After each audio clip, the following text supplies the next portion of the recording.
Assalamualaikum warahmatullahi wabarakatuh. Masih bersama saya di channel Bonsai Gembong. Tidak usah panjang lebar ya. Di belakang saya sudah ada bahan bonsai geometri ya. Ini proses saya tanam pembesaran batang di lahan ini sudah sekitar hampir 4 tahun dari sebuntung rokok hibahan dari Mas Nurdin yang punya channel Sah Bonsai ya. Kali ini saya mau berbagi tips untuk bagaimana membuat tahapan anak cabang akar ya. Untuk di video awal sudah saya berbagi untuk teman-teman. Kedua, ketiga sudah saya update juga untuk teman-teman. Nanti keseluruhan videonya, tekniknya seperti apa bisa simak di bawah deskripsi. Kali ini saya mau melakukan potong akar tahap keempat. Nanti seperti apa sebelum saya lakukan ini, saya ambil kesimpulan tadi sudah saya cek di video awal. Oke, kita langsung saja ya lihat bahannya seperti apa kondisinya.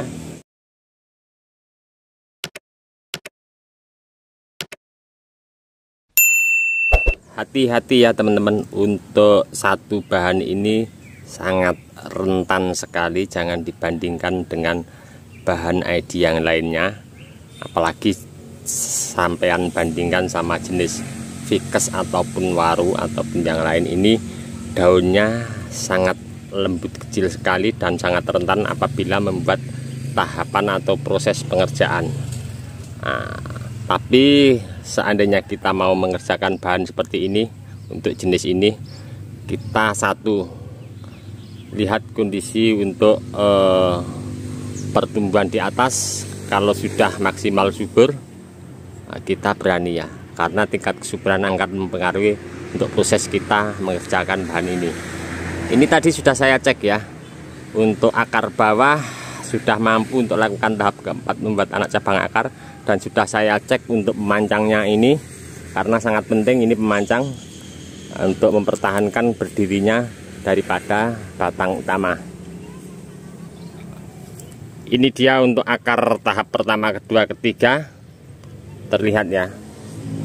Yang terakhir saya lakukan pemotongan sudah saya update juga untuk teman-teman di sebelah sini 3 minggu yang lalu ya.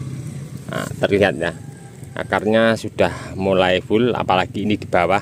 Ini posisi di atas saya cek tadi, tidak saya korek terlalu berani karena takut akarnya putus. Saya siram pakai air sedikit, nanti saya timbun lagi. Di sini teknik V saya lakukan, sudah keluar akar ya.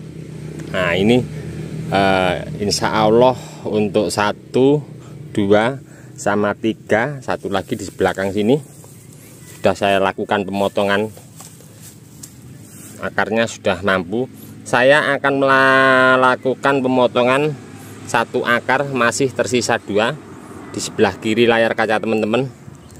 Di situ masih terlihat V, sama di sebelah sini. Saya mau ambil kesimpulan untuk pemotongan akar yang di sini, akar yang paling besar.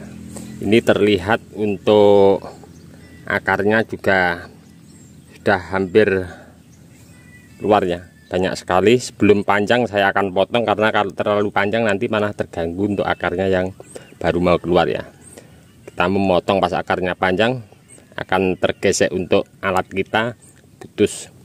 Oke, saya langsung mau lakukan eksekusi untuk bahan ini, pemotongan tahap keempat.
Kunci pokoknya untuk menopang batang sebesar ini, untuk ketinggian pohon sekitar ini kurang lebih 3 meter, kurang lebih ya 3 meter lebih ini. Kunci pokoknya ada di pemancang ya teman-teman. Apabila teman-teman ingin melakukan potong buat anak cabang akar dengan ketinggian dan besar batang sekian, kita harus kuat ke pemancang. Apalagi ini untuk akar dominan sisa 1, keseluruhan akar sudah saya potong. Yang di sini tahap terakhir tadi yang saya potong. Ini saya timbun pakai media biasa ya. Yang di atas saya full untuk penyekatnya, saya ambil semua. Saya sisakan untuk penyekat yang sebelah sini saja, karena nanti ini akan memudahkan kita untuk melakukan pemotongan akar. Ini nanti tinggal saya lakukan, paling saya kembalikan penutup bekas plastik polybag, saya tutupkan, saya tindih pakai genteng biar aman dulu. Dan untuk teman-teman, untuk bahan satu ini berhati-hati ya. Untuk teman-teman yang melakukan potong akar seperti ID bahan bonsai untuk geometri ini, tanda-tanda akan berhasil biasanya kalau kita potong akarnya seperti ini, daunnya akan menguning, paling lama 1–2 minggu daunnya akan rontok, menguning terus rontok. Ini berarti berhasil, nanti akan tumbuh tunas baru seperti ini lagi. Ini dulu pas pertama awal saya melakukan proses pemotongan akar, keseluruhan daun di bawah sampai di atas menguning tapi rontoknya cepat. Ini akan berhasil. Tapi kalau biasanya potong, saya pernah lakukan potong terus daunnya ini hitam sama tulang-tulangnya ini hitam, batangnya ini biasanya gagal. Saya pernah mencoba. Makanya untuk teman-teman, untuk proses benernya perlakuan untuk bahan bonsai apapun tekniknya sama ya. Nah, cuman untuk karakter kebandelannya dan pembesaran batangnya memang lain-lain ya, tergantung jenis pohonnya. Oke, sementara seperti ini dulu. Nantikan terus untuk update bahan bonsai geometri ini. Saya akan selalu update untuk teman-teman, berbagi perkembangannya seperti apa. Untuk teman-teman yang selalu menyimak mensupport di video saya ucapkan banyak-banyak terima kasih. Tidak bisa saya sebutkan satu persatu. Dan untuk teman-teman yang komen-komen di bawah deskripsi mungkin tidak bisa saya tanggapi satu persatu juga, saya mohon maaf. Mungkin karena waktu juga keadaannya. Cukup sekian dulu dari saya di channel Bonsai Gembong. Salam satu hobi, salam budidaya. Assalamualaikum warahmatullahi wabarakatuh.